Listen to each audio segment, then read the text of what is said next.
Tidak habis-habisnya kami kagum dan kagum kepada Engkau Tuhan. Engkau baik dan sangat amat baik. Kamilah orang-orang yang Kau ciptakan sempurna, tapi jatuh dalam dosa. Rusak kami Tuhan. Hidup kami jauh dari Engkau, tapi Engkau datang berkorban menyelamatkan kami. Bahkan Kau karuniakan Roh Kudus bagi hidup kami, supaya kami semakin taat kepada Engkau. Untuk itulah kami menghampiri firman-Mu, supaya kami taati, supaya kami lakukan.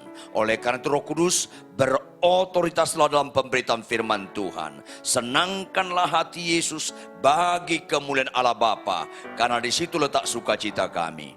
Dalam nama Yesus Kristus, haleluya. Semua yang percaya sama-sama katakan amin. Tepuk tangan yang keras buat Tuhan. Amin, amin. Silakan duduk. Shalom. Shalom. Mari kita buka Alkitab kita dari dua bagian. Pertama, Matius 17 ayat 1 sampai 8. Matius 17 ayat 1 sampai 8.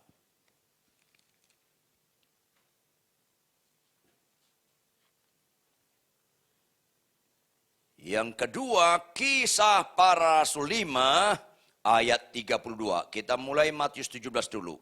Kita baca bergantian. Saya mengajak kita membacanya bergantian.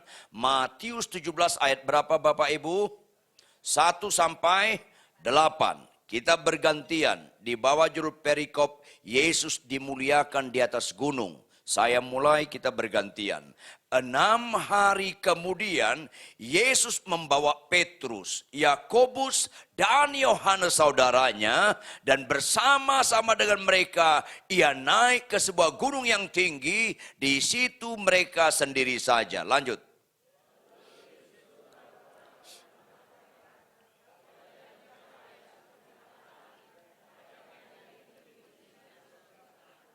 Maka nampak kepada mereka Musa dan Elia sedang berbicara dengan dia.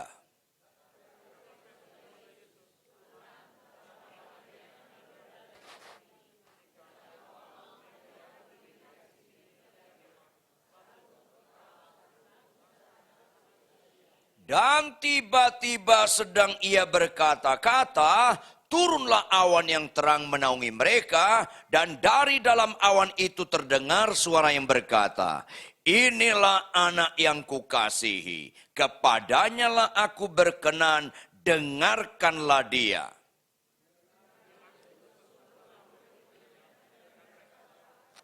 Lalu Yesus datang kepada mereka dan menyentuh mereka sambil berkata, berdirilah, jangan takut.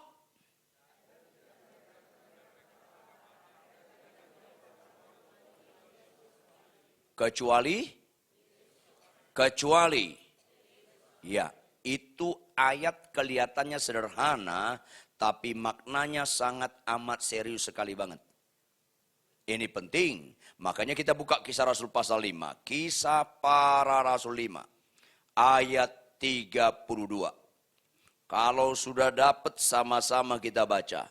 Kisah Para Rasul 5, ayat 32. 1, 2, ya. Dan kami adalah saksi dari segala sesuatu itu, kami dan Roh Kudus yang dikaruniakan Allah. Yang dikaruniakan Allah kepada semua orang yang, jangan lupa itu. Jangan lupa itu. Tuhan tidak pernah sukacita mendengar khotbah yang benar. Jangan lupa, Tuhan tidak pernah sukacita mendengar khotbah yang benar. Tuhan tidak pernah sukacita mendengar penyembahan yang benar. Tuhan tidak pernah sukacita mendengar nyanyian yang benar. Karena Tuhan tidak pernah sukacita mendengar doa yang benar. Kalian diam nyambung atau kurang? Ya, karena Tuhan sukacita mendengar doa orang yang benar. Apanya yang benar? Doanya atau orangnya? Ya, jangan pura-pura nggak nyambung. Orangnya benar. Tuhan sukacita mendengar khotbah orang yang benar. Tuhan sukacita mendengar penyembahan orang yang benar. Tuhan sukacita mendengar nyanyian orang yang benar. Apa itu orang benar? Makanya Bapak, Ibu, Saudara kekasih, jadilah Kristen yang cerdas. Jangan kejar yang tidak Tuhan suruh kejar. Orang benar tidak mengejar kesembuhan. Dengar baik-baik. Gergetan saya lihat orang Kristen sekali kesembuhan. Orang benar nggak mengejar kesembuhan. Orang benar nggak mengejar berkat. Orang benar dikejar kesembuhan. Orang benar dikejar berkat. Ya. Suatu kali ada bapak-bapak tugas ke Kuala Lumpur. Pulang dia, anaknya 3. Anaknya berapa? Anaknya berapa? 3. Yang pertama si P. Yang kedua si K. Yang ketiga si R. Yang pertama siapa? Yang kedua. Yang ketiga. Bapak ini pulang, begitu sampai depan rumah dia panggil anaknya yang pertama. P, sini P. Papa pulang. Papa bawa kado. Apa kata si P dalam kamarnya? Iya pak. Letakin aja di meja. Aku lagi asik main game. Ini orang dingin banget nih orang. Iya pak, letakin aja kadonya di meja. Aku lagi main game. Dingin banget nih orang. Halo. Banyak orang Kristen model begini. Banyak orang Kristen baca Alkitab atau tidak baca Alkitab, dingin aja nih orang. Saya ingatkan Anda yang malas baca Alkitab, sangat jelek banget rohani Anda. Kenapa Tuhan bicara kepada Anda pada hari ini? Karena Tuhan sayang sama Anda. Jangan terlalu suka khotbah yang enak-enak. Lelap Anda dan kecewa Anda. Kalau Anda jalan di Tamrin, jalan di Sudirman, jujur, lihat nggak gedung-gedung tinggi? Lihat nggak gedung-gedung tinggi? Tahu nggak kekuatan gedung itu di mana? Kekuatan gedung itu di mana? Kelihatan nggak pondasinya? Ayo cerdas. Kekuatan gedung yang kelihatan terletak di bangunan yang tidak kelihatan. Ulangi. Kekuatan gedung yang kelihatan terletak di mana? Di bangunan yang tidak kelihatan. Dengar baik-baik. Kekuatan rohani kita di rumah tangga, kekuatan rohani kita di gereja, kekuatan rohani kita di dunia usaha, kekuatan rohani kita berbangsa, terletak di kerohanian yang tidak kelihatan. Memang kerohanian yang kelihatan nggak populer, tapi justru itu nilai. Katakan amin. Tepuk tangan. Kalau Anda bangun pagi jam 4, kepagian ya? Kebangetan loh. Oke deh, kalau Anda bangun jam 4:30, mulai nggak rela muka lo, susah. Ya, kalau Anda bangun jam 4, jam 4:30, Anda ke ruang tamu di depan. Itu Anda menyembah, Anda baca Alkitab. Itu kerohanian yang gak kelihatan. Gak dilihat jemaat saya bangun pagi. Saya gak dilihat orang bangun pagi. Saya menyembah Tuhan. Itulah pondasi rohani kita. Makanya saya ingatkan Anda. Kalau ada gedung 20 lantai, pondasinya 1 meter. Sepakat gak kita bahwa itu gedung bobrok? Gak perlu nubuat, jatuh itu gedung. Bisa nyambung? Kalau Anda malas baca Alkitab, tolong tersinggung. Rohani Anda bobrok. Tolong tersinggung. Kalau tersinggung berarti Anda belum mati rasa. Jadi masih bisa bertobat. Enggak apa-apa. Anda enggak undang lagi saya khotbah di sini, enggak apa-apa. Yang penting kebenaran nyampe. Ini akhir zaman saudara. Ini akhir zaman. Kebenaran harus nyampe. Walaupun enggak populer. Ya. Maka saya ingatkan Anda, kalau Anda malas baca Alkitab, nggak ada dasar Anda menyembah Tuhan. Nggak ada dasar. Bangun kesiangan, baca Alkitab malas. Begitu sampai di gereja nyanyinya apa? Ku mau cinta Yesus selamanya. Malaikat kasih backsound. Kapan-kapan orang bisa lu bohongi, Tuhan mana bisa lu bohongi. Jangan pernah dengar khotbah ini, lantas Anda berpikir, kenapa temen gua nggak datang ya? Rasanya ini firman cocok sama dia. Enggak, cocok sama lu. Jangan ngeles lah. Aduh, saya lihat wajah Anda begitu kira. Atau, itu mah, kau mah. Tunjuknya istrinya, ditunjuknya suaminya. Kenapa kita nggak tunjuk diri kita? Yang setuju angkat tangan. Taruh telunjuk ke atas. Belokkan ke diri sendiri. Yuk, yang setuju aja. Dua orang nggak peduli sama saya. Yang setuju aja.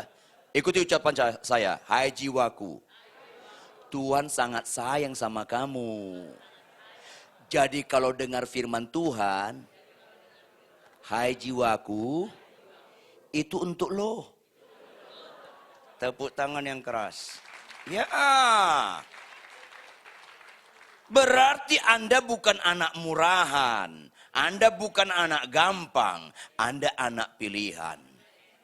Tepuk tangan yang keras. Apa setelah tepuk tangan? Praktek. Ya, karena nggak ada rohaninya tepuk tangan. Ojo lalingge, iman tanpa perbuatan mati. Tepuk tangan tanpa praktek innalillahi. Jangan pura-pura nggak ngerti. Ya, ini penting sekali sama kita. Oleh karena itu saudara kekasih, rohani yang gak kelihatan justru harus kita perkuat. Karena Tuhan suka dengan orang yang benar. Makanya saya gak tertarik jadi hamba Tuhan terkenal. Sama sekali saya gak tertarik jadi hamba Tuhan terkenal. Apa sih hebatnya terkenal? Gak ada nilai terkenal. Gayus pun terkenal. Loh iya. Amrozi terkenal, Gaddafi terkenal, belum lagi zaman dulu Idi Amin, terkenal semua itu, nggak ada hebatnya. Saya nggak tertarik jadi hamba Tuhan kaya, dengar baik-baik. Saya sedih orang Kristen mengejar yang dunia kejar. Halo, jujur, dunia suka kaya nggak? Kenapa sama? Nggak usah percaya Tuhan Yesus, bisa kaya nggak? Apa hebatnya kaya? Nggak ada hebatnya. Jangan pura-pura nggak nyambung. Nggak ada hebatnya kaya. Dengar baik-baik nih. Karena ku tak membawa apapun juga saat ku datang. Berikutnya, ku tinggal semua pada akhirnya. Makanya jangan Kristen norak. Gak ada hebatnya kaya. Gregetan saya lihat orang Kristen. Saya nggak tertarik jadi hamba Tuhan yang sembuh atau punya karena kesembuhan. Dengar baik-baik. Saya nggak tertarik jadi hamba Tuhan yang sembuh atau punya karunia kesembuhan. Nggak tertarik. Karena kesembuhan pun tidak kekal Bapak Ibu. Kalau ada ibu-ibu sakit kanker, umurnya 3 bulan lagi, bisa nggak Tuhan sembuhkan? Bukan bisa, gampang. Ketika Tuhan sembuhkan ibu sakit kanker, oleh bilur-bilurnya engkau sembuh, ibu ini sembuh. Ketika ibu ini sembuh, batal nggak kematiannya? Batal nggak kematiannya? Yang bilang batal sesat. Mana pernah kesembuhan membatalkan kematian. Kesembuhan hanya menunda kematian. Jangan pura-pura nggak ngerti lah. Ada nggak orang sakit sembuh terus nggak mati-mati selama-lamanya? Mana ada. Kenapa Kristen nggak cerdas? Makanya kesembuhan bukan nilai. Dunia suka nggak kesembuhan? Agama lain suka nggak kesembuhan? Komunis suka nggak kesembuhan? Apa hebatnya sembuh? Sedih lihat orang Kristen sekarang. Khotbah kayak gini kurang populer, tapi inilah kebenaran. Makanya ketika ibu-ibu datang ke saya, salam Pak Pendeta Rituan, salam ibu. Pak Pendeta Rituan masih kenal saya? Oh maaf Bu, lupa saya. Iya Pak Pendeta, famili saya bawa Bapak ke rumah sakit Danmais. Apa hubungannya? Ya saya waktu itu pasien. Kapan itu terjadi? Lebih kurang 1,5 tahun yang lalu. Oke. Terus Bapak mendoakan saya. Iya terus Tuhan bekerja. Tuhan menyembuhkan saya. Yang benar. Benar Pak Pendeta. Sudah periksa ke dokter. Sudah Pak Pendeta. Bagaimana? Udah bersih. Apa saya bilang? Puji Tuhan Ibu. Tapi jangan lupa ya Bu ya. Ibu bisa mati lagi. Kasih tahu. Itu hamba Tuhan yang fair. Karena kesembuhan bukan puncak. Bukan tujuan. Jangan pura-pura nggak nyambung. Ibu bisa mati lagi. Loh kok gitu? Bukan kok gitu Ibu. Memang begitu. Kasih tahu. Ketawa Anda nggak rela ini. Jadi gimana Pak Pendeta? Jaga hubunganmu yang baik dengan Tuhan. Dan jangan berbuat dosa lagi. Supaya jangan terjadi yang lebih buruk kepada engkau. Walaupun orang nggak simpatik sama saya, tapi kebenaran nyampe. Memang banyak orang suka kesembuhan.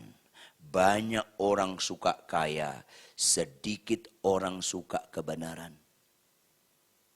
Dingin sekali orang Kristen sekarang. Nak, papa pulang, papa bawa kado, ya pak letakkan di meja. Itulah gaya-gaya gereja lama, Protestan, Pentakosta, Katolik, Metodis, gereja-gereja lama. Tapi tidak sedikit juga gereja sekarang begitu. Anak kedua, siapa namanya? Kakak, papa pulang, papa bawa kado. Oh ya, mana kadonya pak? Ini nak, terima kasih pak. Dia lompat-lompat menerima kadonya. Dibawa ke kamar, semangat sekali membukanya. Saking semangatnya, isi kado pun sobek.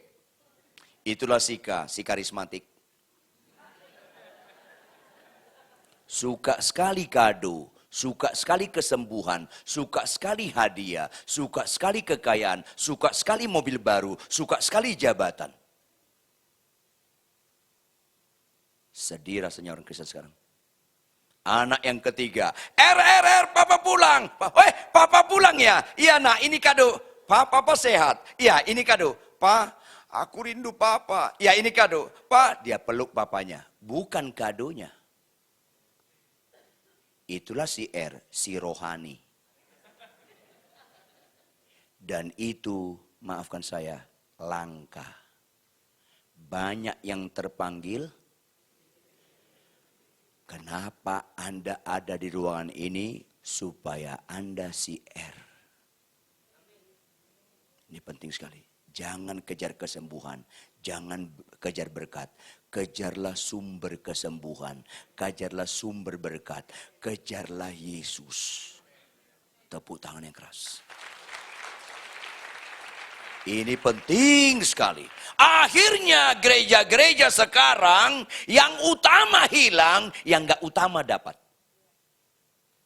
Anda beli Mercy, Baby Benz atau sejenisnya, mobil mewah, hadiahnya iPad. Anda kejar iPad-nya. Maka saya ucapkan kalimat apa? Turut berduka cita. Itu yang sekarang orang Kristen sekarang. Makanya saya tertarik bukan hamba Tuhan kaya, bukan sembuh. Saya tertarik jadi hamba Tuhan yang benar. Sekaligus suami yang benar. Sekaligus bapak yang benar. Sekaligus bayar pajak yang benar. Sekaligus nyetir mobil yang benar. Ada pengkhotbah terkenal, kalau saya sebut namanya pasti Anda kenal. Asal khotbah gemetar-gemetar, saudara-saudara, Allah itu dahsyat, gemetar-gemetar asal khotbah. Tapi begitu dia bawa mobil, orang lain gemetar sama dia. Kenapa lu ketawa? Karena nyambung. Maksud gua lu juga gitu loh. Ini bahaya. Maka lihat Matius 17 ayat 1. Lihat Matius 17 ayat 1. Bisa operator tampilkan di layar? Saya nggak usah ditampilkan lah. Yuk, Matius 17 ayat 1. Apa kalimat dibuka dengan apa? 6 hari kemudian. Berarti perikop ini berkenaan dengan kejadian 6 hari yang lalu. Jadi jangan pernah baca perikop ini Anda mengerti secara sempurna kalau Anda nggak mengerti perikop sebelumnya. Yaitu apa? Buka Matius 16 ayat 16. Matius 16 ayat 16. Di situ pengakuan Petrus, siapa Yesus? Maka jawab Simon Petrus, engkau adalah Mesias, anak Allah yang hidup. Jujur Bapak Ibu, ini statement benar atau enggak? Benar. Yesus itu adalah Mesias, anak Allah yang hidup. Apa arti Mesias? Orang utusan Allah yang sah diurapi jadi juru selamat penebus. Itu arti Mesias. Apa arti diurapi? Arti diurapi siap berkorban. Itu arti diurapi. Sayang banyak orang pakai minyak urapan, istilah urapan, tapi nggak ngerti apa arti urapan. Ini bahaya sekali. Daud diurapi jadi raja. Langsung jadi raja nggak? Tidak. Berkorban dia. Mau dibunuh Saul. Ada kesempatan dia membunuh Saul. Dia nggak gunakan. Itu perlu sangkal diri dan pikul salib. Sayang orang Kristen mau diurapi, nggak siap sangkal diri dan pikul salib. Ada apa Kristen sekarang? Kristen suka sekali yang instan, tapi nggak suka proses. Padahal nilai itu terletak di proses. Ini penting sekali Bapak Ibu. Oleh karena itu, Petrus ngomong Yesus Mesias, anak Allah yang hidup. Dia mengatakan yang benar, tapi pemahamannya nggak benar. Apalagi kelakuannya. Bapak Ibu membuat lumpuh berjalan, buta celik, bahkan mati bangkit. Tuhan gak perlu tahunan. Gak perlu menggunakan waktu bulanan. Gak perlu mingguan. Gak perlu harian. Bahkan jam-jaman pun gak perlu. Cukup detik. Lazarus bangkit. Langsung bangkit gak? Cerdas dong Bapak Ibu. Makanya sakit sembuh, lumpuh berjalan. Itu mujizat Tuhan yang paling rendah. Dengar baik-baik. Itu mujizat Tuhan yang paling rendah. Dengar baik-baik. Makanya itu masih dikagumi dunia. Orang Kristen gak kagum seperti itu. Karena Yesus pun tidak kagum dengan kesembuhan. Dengar baik-baik. Makanya jika ada orang sakit, didoakan sembuh, gak ada sukacita di surga. Dengar baik-baik. Saya ulangi, kalau ada orang sakit kanker di sini, kita doakan sembuh, gak ada sukacita di surga. Dengar dong baik-baik. Itu kan gak rela wajah Anda. Kenapa kita gak berani suka kebenarannya? Walaupun gak populer. Jujur, pernah baca Lukas 17? Kebangetan lo kalau gak pernah baca. 10 orang sakit kusta, pernah baca? Datang ke Tuhan Yesus, jujur berapa yang sembuh? Jangan satu dong, masa ginian aja korupsi kita. Halo, berapa yang sembuh? Berapa yang menyenangkan hati Tuhan? Kenapa satu? Kan semuanya sembuh. Ayo dong cerdaslah. Kan semuanya sembuh. Kenapa Tuhan senang yang satu? Karena Tuhan tidak pernah meletakkan sukacitanya kepada kesembuhan. Saya ulangi, Tuhan tidak pernah meletakkan sukacitanya kepada kesembuhan. Karena Tuhan yang kekal, Dia meletakkan sukacitanya kepada kekekalan. Kesembuhan tidak kekal. Makanya yang 9 sembuh gak? Sukacita enggak Tuhan Yesus? Tidak, tidak, dan tidak. Malah Tuhan sedih. Tersirat dari pertanyaan retorisnya. Tahu pertanyaan retoris? Pertanyaan yang enggak butuh jawaban. Di manakah yang 9 lagi? Bukankah mereka semua telah sembuh? Itu pertanyaan retoris yang enggak perlu jawaban. Karena Tuhan tahu jawabannya. Itu bahan perenungan buat Petrus dan kawan-kawan. Supaya jangan tertarik dengan kesembuhan. Makanya Alkitab kita berkata apa? Jika satu orang bertobat, maka seisi surga. Tepuk tangan dong. Maka bertobat itu proses. Membuat orang pemarah jadi lemah lembut, itu perlu 10 tahun ke atas. Iya. Ada orang gak pemarah bukan karena sudah bertobat. Dengar baik-baik. Ada orang gak pemarah bukan karena sudah bertobat. Dia gak pemarah karena belum ada kesempatan.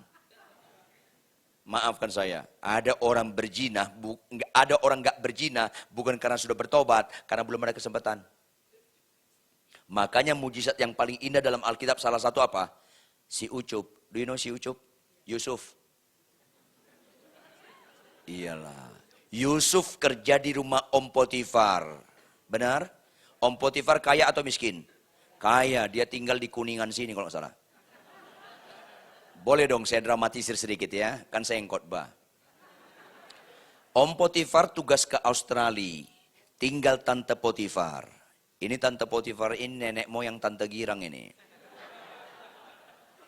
Dia punya pembantu banyak, salah satu si Ucup. Dipanggilnya pembantunya wanita 8 orang. Sini mbak, tolong kalian berlapan beli garam ke Semarang. Lu kok jauh tante, nggak apa-apa, nginap kalian. Pembantu yang 8 lagi, sini kalian mas 8. Ucup lu tinggal. Yang 7 tolong beli korek api ke Bantul. Apa yang saya ucapkan didukung Alkitab. Apa kata kuncinya? Rumahnya sangat sepi. Itu kata kuncinya. Karena semua disuruh pergi. Maka si Tante Cakadidi satu ini. Tahu Cakadidi?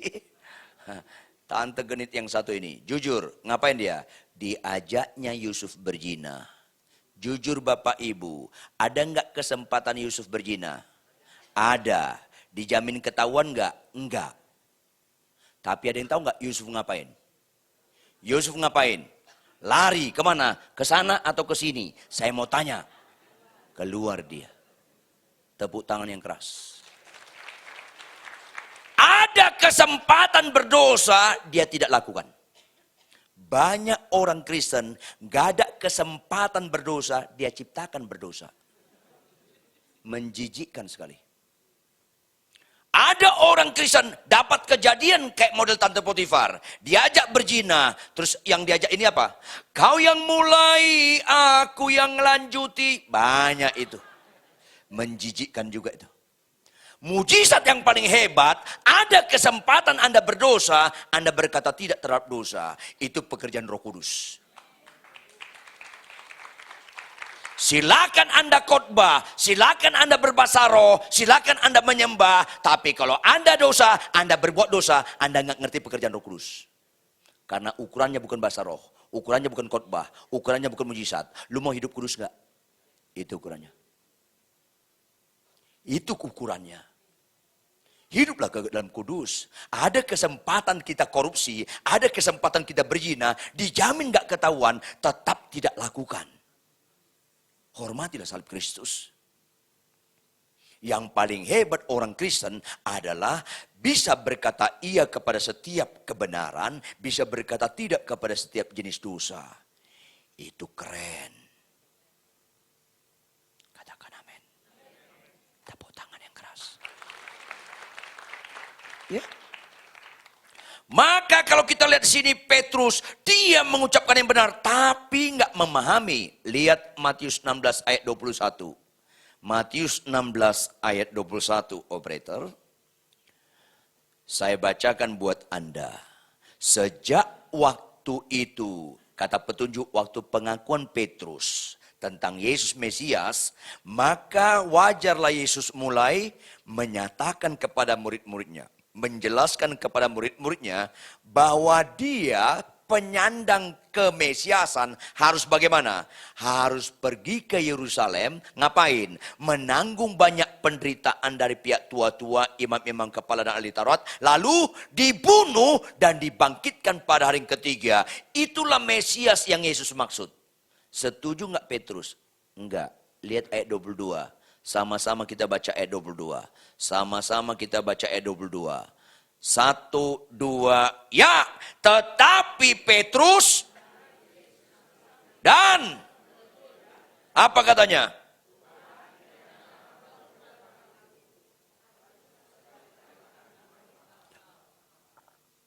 Karena dia nggak setuju model Mesias seperti itu. Nggak keren.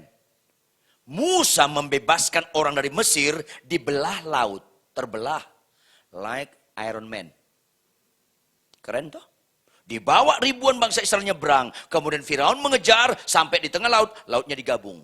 Akhirnya siapa yang mati? Musa atau Firaun? Firaun yang mati. Kenapa lu sekarang yang mati? Konyol lu, gak setuju Petrus. Kita kan sedang dijajah Romawi. Hajar dong Romawi. Bunuh itu kaisarnya. Jangan lu yang mati. Dirikanlah kerajaan Israel. Gak nyambung Petrus dengan Yesus. Yesus gak bicara jajahan Romawi. Yesus bicara jajahan dosa. jajahan iblis. Yesus tidak bicara kerajaan Israel, Yesus bicara kerajaan surga. Makanya banyak orang yang terpanggil, sedikit yang terpilih. Karena orang selalu berorientasi kepada kesementaraan, bukan kekekalan. Saya tidak ada niat kaya. Padahal persembahan yang saya dapatkan cukup amat banyak sekali.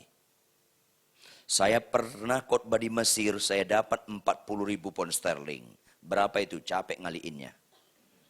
Tapi setiap saya dapat persembahan, setiap saya dapat persembahan, gak pernah saya buka. Selalu saya serahkan sama si Homilin, Ngai punya istri. Manusia langka, gak ada duanya di dunia. Harus dilestarikan.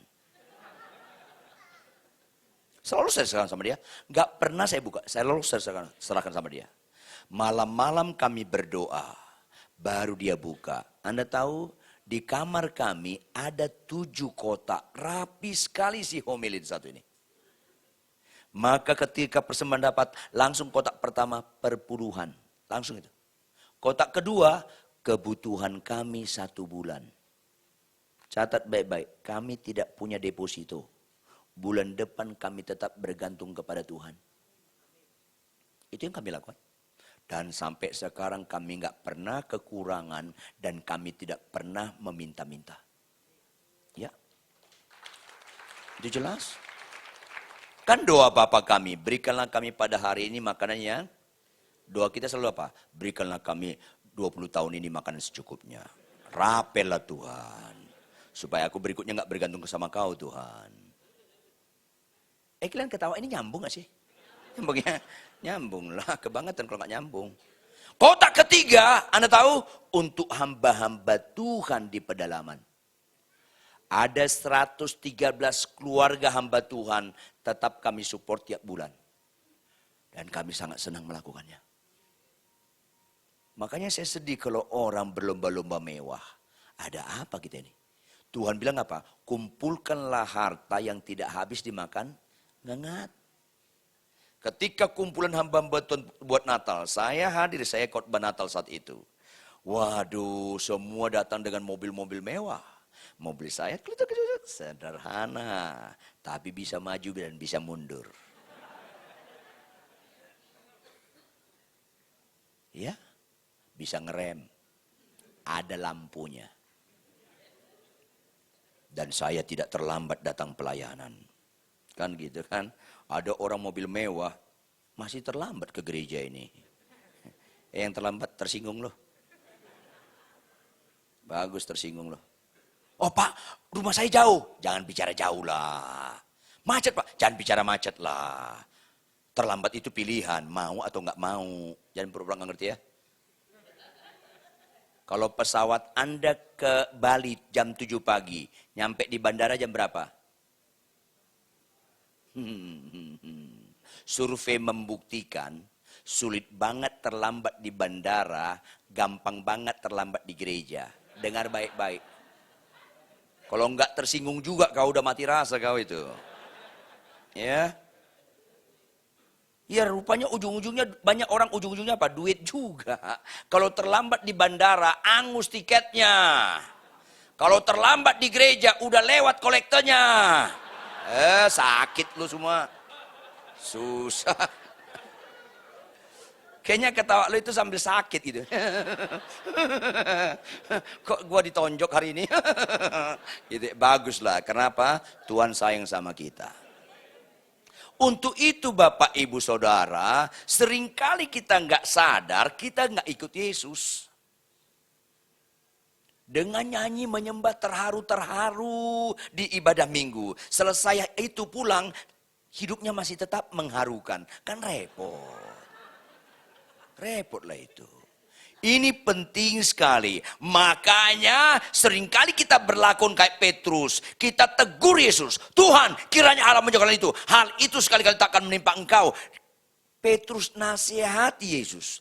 Padahal Yesus penasihat yang ajaib. Dinasihati, berarti Petrus lebih ajaib lagi. Kayak di sebelah kiri Anda itu. Sebelah kiri Anda persis itu lebih ajaib dari Yesus. Persis di kiri Anda lebih ajaib dari Yesus tuh. Tapi lebih mengerikan sebelah kanan Anda.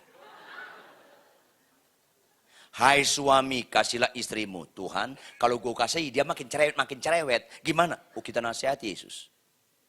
Hai istri, tunduklah pada suami. Tuhan, aku sudah menikah, 6 tahun aku tunduk. Masa tahun ke-7 masih tunduk juga? Masa ke-14 tahun masih tunduk? Keenakan dia. Kau nasihati Yesus. Lalu saya ingatkan Anda ya, kemungkinan istri saya lebih cerewet daripada istri Anda bapak-bapak. Kemungkinan istri saya lebih cerewet daripada istri Anda bapak-bapak. Karena istri saya itu orang Tionghoa Toto. Mertua saya dari Chungkwo, Pak Me. Dia sarjana teknik kimia. Kacamatanya cuma satu, kimia. Maka rumah kami super sangat bersih sekali banget. Rumah kami dipel 5 kali satu hari. Kalau lu kurang kerjaan datang ke rumah saya, geserlah lemari manapun. Geser, pegang lantainya. Nggak ada debu di rumah kami. Anda naik ke lemari, naik ke atas AC, pegang. Nggak ada debu. Maka setiap masuk rumah harus cuci kaki dulu. Aduh. 10 kali keluar rumah, 10 kali cuci kaki. Saya pernah marah, mama punya peraturan lebih ketat dari hukum Taurat. Tahu nggak lo? Lu jangan ketawa, ini penderitaan. Ya. Maka di rumah kami 2 yang menderita. Saya dan debu. Kenapa saya bicara menderita kalian ketawa? Kayak makin senang kalian. Ya. Kemungkinan istri saya lebih cerewet dari istri Anda. Tapi catat baik-baik. Cerewetnya istri saya gak punya kemampuan mengurangi sayang saya sama dia. Cius. Terlalu kita hormati cerewet istri, kejelekan istri, sampai berbobot menghancurkan kasih sayang kita. Terlalu terhormat kita buat itu. Makanya makin menjengkelkan pasanganmu, makin berani bilang sama Tuhan, Tuhan cocok banget aku sama nih orang. Gak usah ketawa, amin gitu aja lah. Kayaknya kenapa kok begini kurang amin ya? Tapi siapa sakit sembuh, amin, amin. Keras sekali kalau untuk kesembuhan. Kayak ke Gunung Kawi kita nih. Untuk kebenaran, malam sunyi senyap. Jarang amin.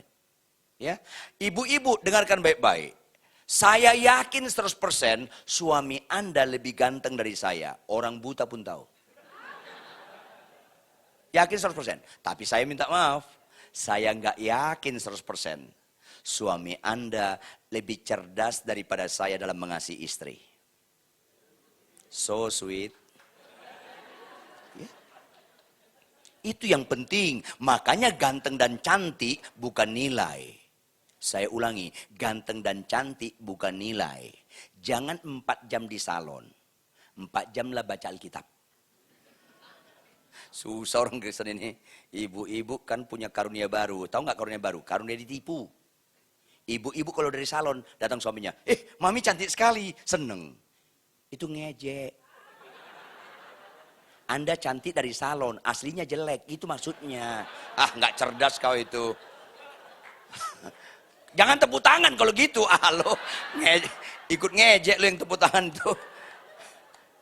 Ya, ini penting. Ya, karena kecantikan dari mana? Dari dalam, inner. Kok tahu lo teori? Ya, ini penting sekali. Makanya ganteng dan cantik bukan nilai. Karena survei membuktikan lebih tinggi angka perceraian di kalangan pasangan ganteng dan cantik daripada pasangan jelek. Yang jelek aja boleh ketawa. Aduh, tumben jujur lo. Ya.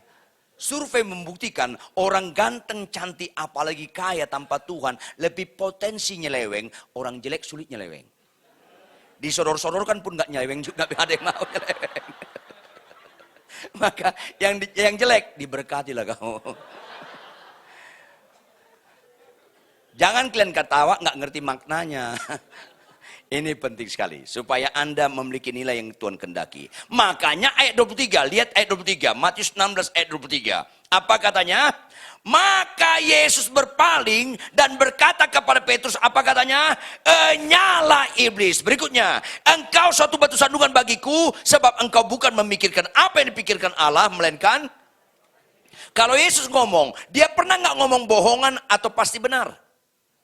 Pasti benar. Kalau Yesus ngomong, nyala iblis, ada iblis nggak saat itu? Di mana iblisnya? Pada Petrus. Serius kan? Ayo dong. Murid Yesus langsung saja bisa kecolongan iblis. Apalagi model kayak lu, kayak gua gini. Ayo dong. Lebih seriuslah penyerahan kita kepada Tuhan. Kenapa? Apa Petrus kecolongan iblis karena dia kedukun? Enggak. Apa karena dia berzina? Enggak, Bapak Ibu. Sederhana. Sebab engkau tidak memikirkan apa yang dipikirkan Allah, melainkan apa yang dipikirkan manusia. Bapak-bapak, ibu-ibu, ketika pasanganmu menjengkelkan, jangan pikirkan dia seperti pikiranmu. Pikirkan dia sebagaimana Tuhan memikirkan dia. Maka enggak kecolongan iblis loh. Kalau Anda berani ngomong sama istrimu, sama suamimu, tahu gak lo, gue nyesel kawin sama lo. Itu salah satu ciri kesurupan.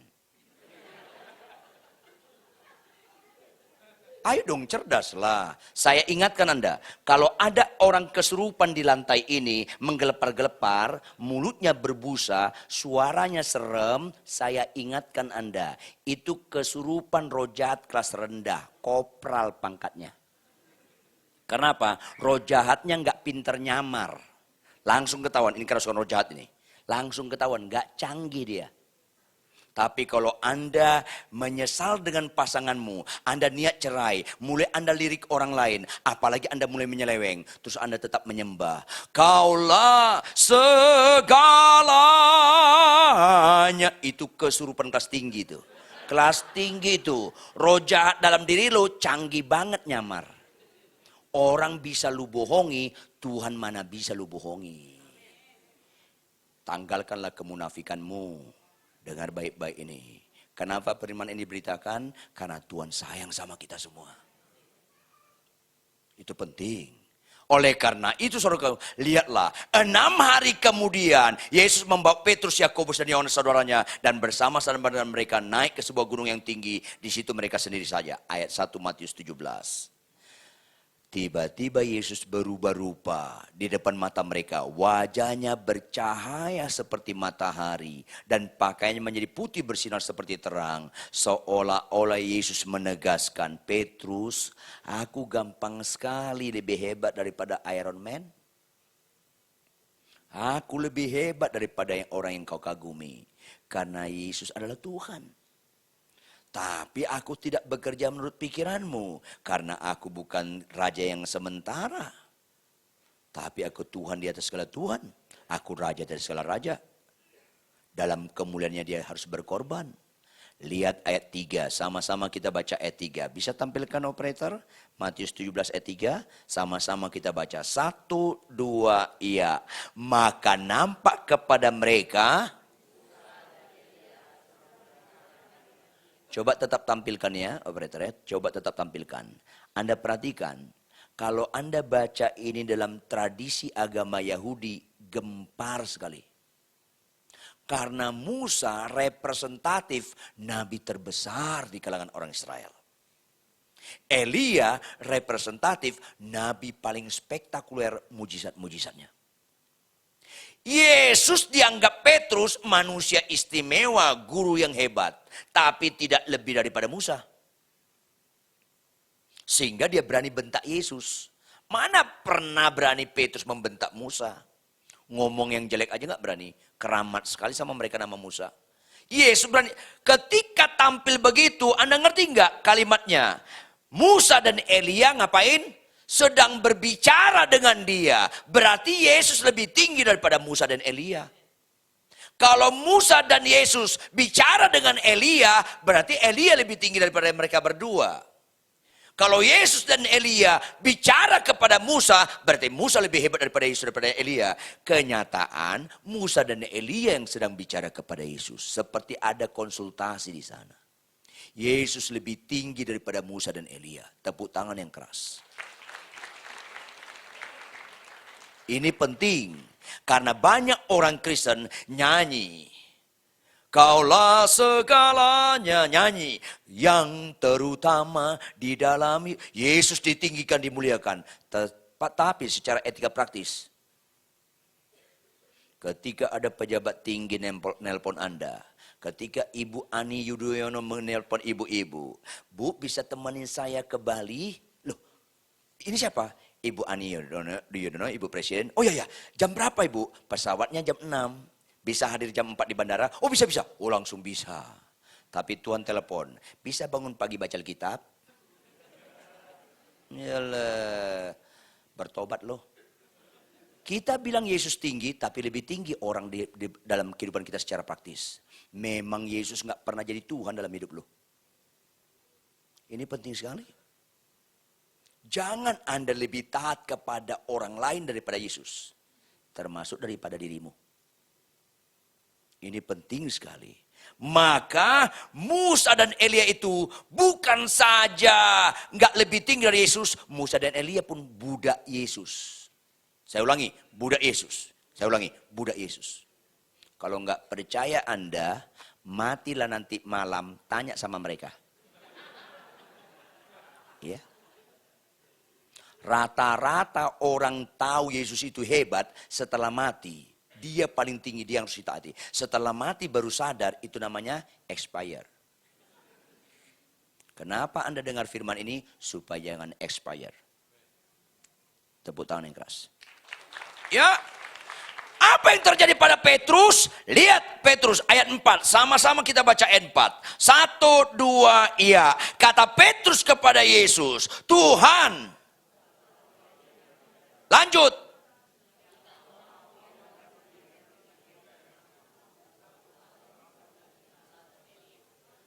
Baru Tuhan bilang, sebab engkau bukan memikirkan apa yang dipikirkan Allah. Masih dipikirkan manusia. Masih dilanjutkan Petrus juga masih pikiran manusia. Dia dekati Yesus dengan Elia dengan Musa. Sejajar, kudirikan kemah untuk kalian bertiga. Tahu Anda? Sakit sembuh bisa instan. Lumpuh berjalan bisa instan. Mati bangkit pun bisa instan. Berubah paradigma nggak bisa instan. Makanya Paulus bilang apa dalam kontrol Roh Kudus? Jangan serupa dengan dunia ini.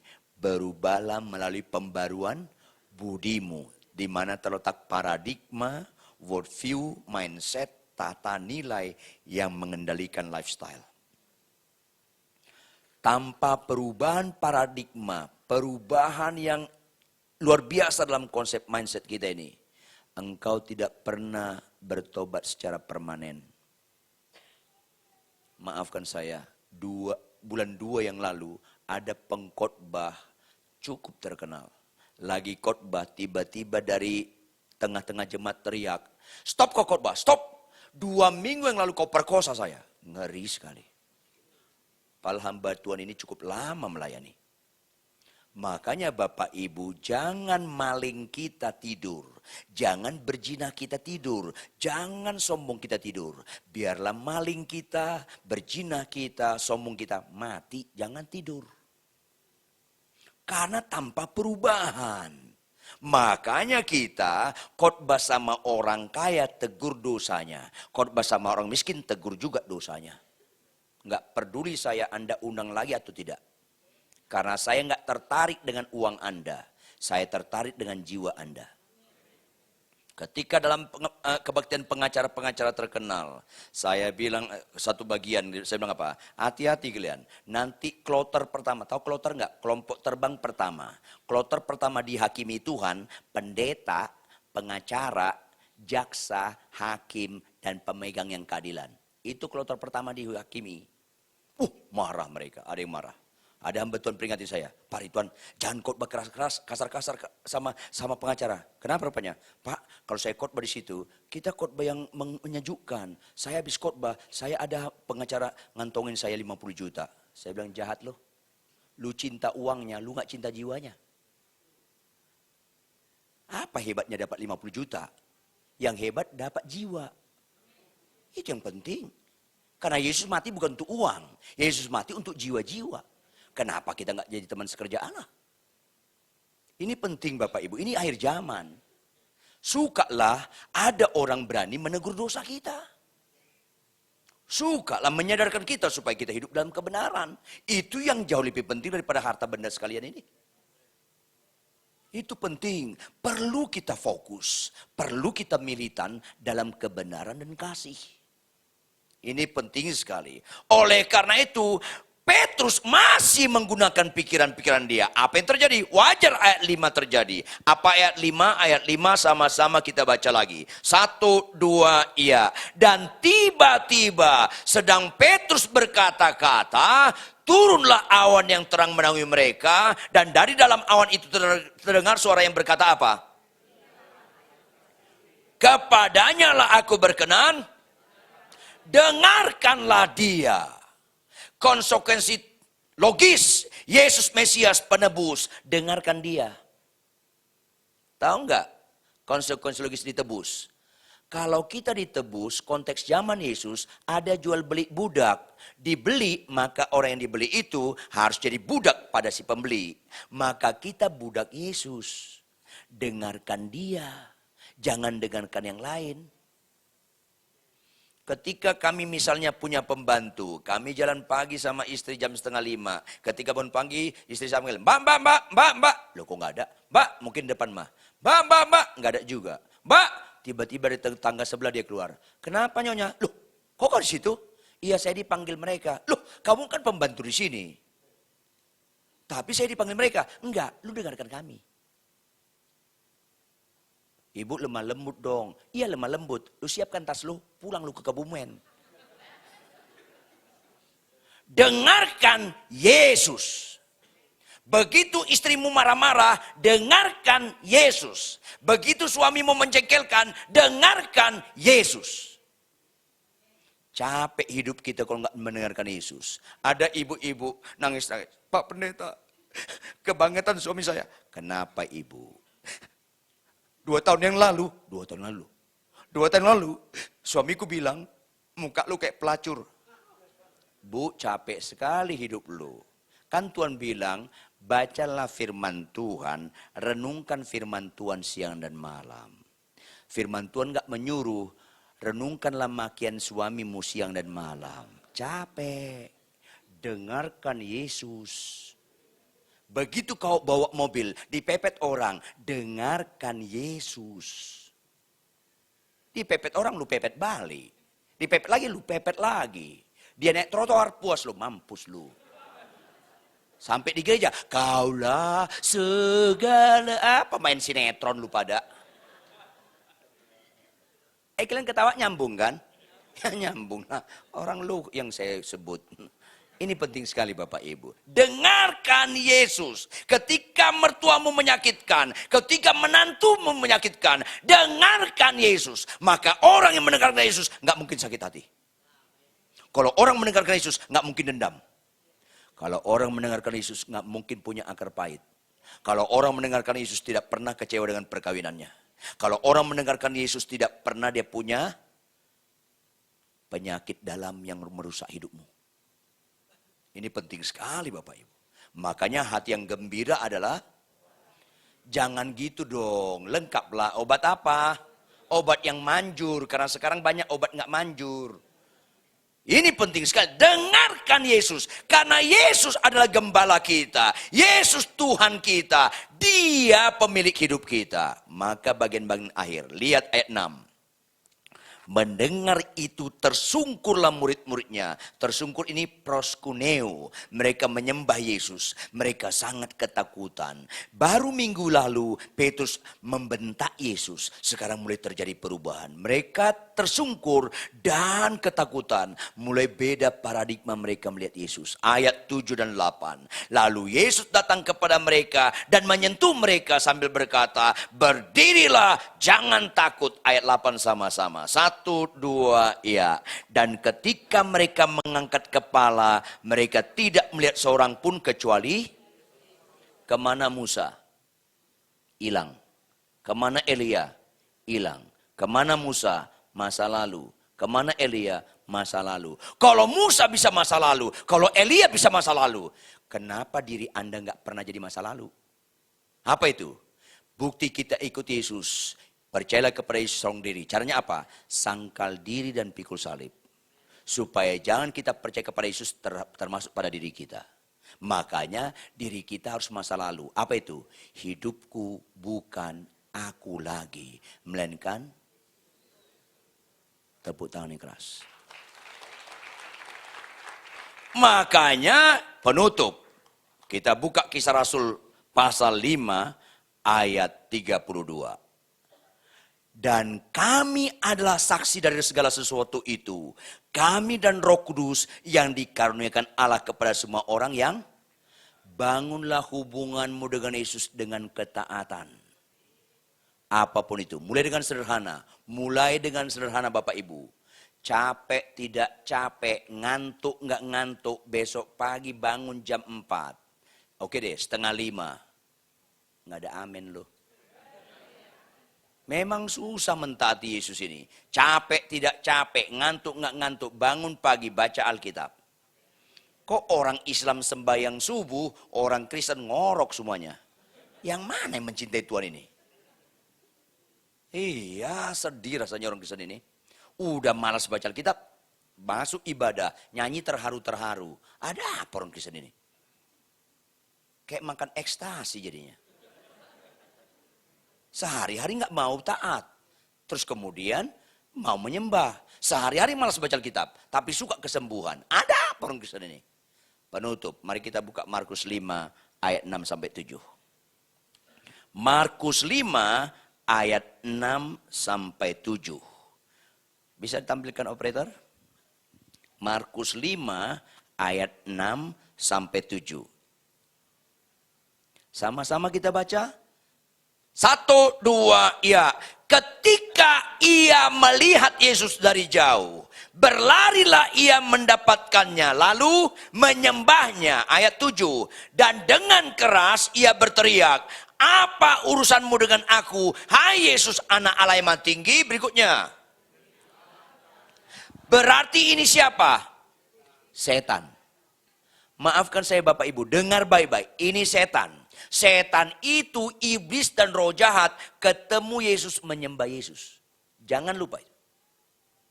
Apa beda penyembahan setan dengan kita? Setan dan iblis menyembah Yesus, setelah itu nggak taat pada Yesus. Kita menyembah hari Minggu, setelah itu kita taat. Maafkan saya, kalau kau angkat tangan, engkau menyembah, engkau memuji Tuhan, engkau berbahasa roh, selesai ibadah ini tetap nggak taat, maafkan saya, penyembahan lu model setan. Kelihatannya kasar, tapi ini menunjukkan Tuhan sayang sekali sama Anda. Maka taati, bagaimanapun menjengkelkannya istriku, aku tetap sayang sama dia. Taati. Bagaimanapun menyebalkan suamiku, aku tetap tunduk kepada dia. Karena kita mengasihi istri, bukan karena kelakuan istri. Kita mengasihi istri karena kita mendengarkan dia dan mentaati dia. Karena istri tunduk pada suami, bukan karena kelakuan suami. Tapi karena kau dengarkan dia dan kau taati dia. Kenapa kita memberikan perpuluhan? Bukan karena banyak atau sedikitnya jumlah duit Anda. Tapi karena engkau mendengarkan dia dan mentaati dia. Berarti benar-benarlah engkau mengatakan Yesus itu Mesias. Dia Tuhanmu, dia Rajamu. Karena itu bangunlah hubunganmu dengan dia dengan ketaatan. Orang taat tidak mengejar berkat. Orang taat dikejar berkat. Orang taat tidak mengejar kesembuhan. Orang taat dikejar kesembuhan. Makanya orang taat mengejar apa? Cari dahulu kerajaan Allah dan kebenarannya, maka semuanya mengejar Anda. Bangkit berdiri, tepuk tangan yang keras buat Tuhan. Mari kita tunduk kepala, kita renungkan firman ini. Jika ada dosa dan kejahatan kita ditegur, minta ampun kepada Tuhan. Tidak ada yang tersembunyi di hadapan Tuhan. Oleh karena itu, mari inilah kesempatan yang mulia dan indah. Kita mengakui dosa kita meninggalkannya dan kita hidup dalam kebenarannya. Selidiki aku, lihat hatiku, apakah ku sungguh mengasihimu, Yesus, Kau yang Maha Tahu dan menilai hidupku. Tak ada yang tersembunyi bagi. Selidiki aku, selidiki aku,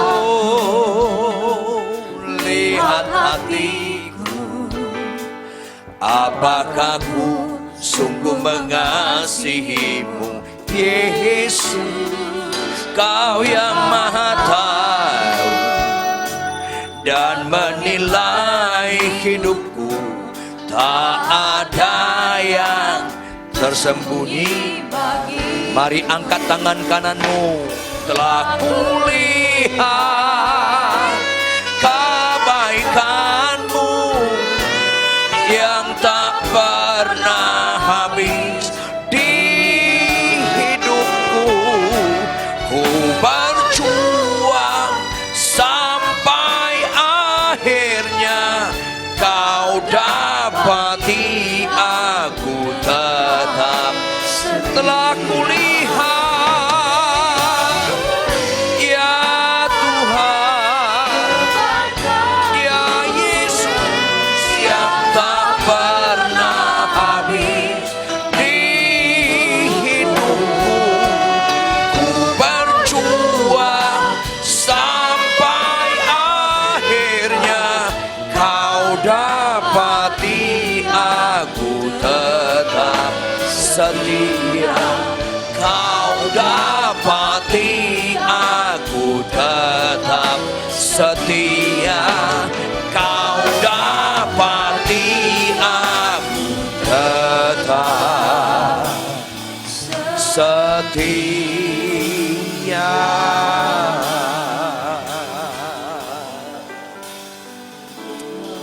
Mari kita berdoa. Bapa kami di surga, Kau percayakan lagi pada hari ini kasih-Mu yang begitu besar bagi kami Tuhan.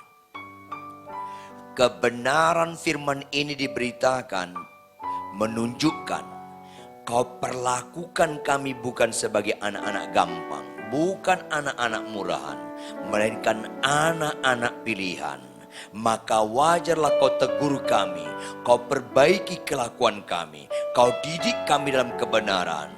Kau bentuk kami menjadi orang percaya sesuai dengan standar-Mu Tuhan.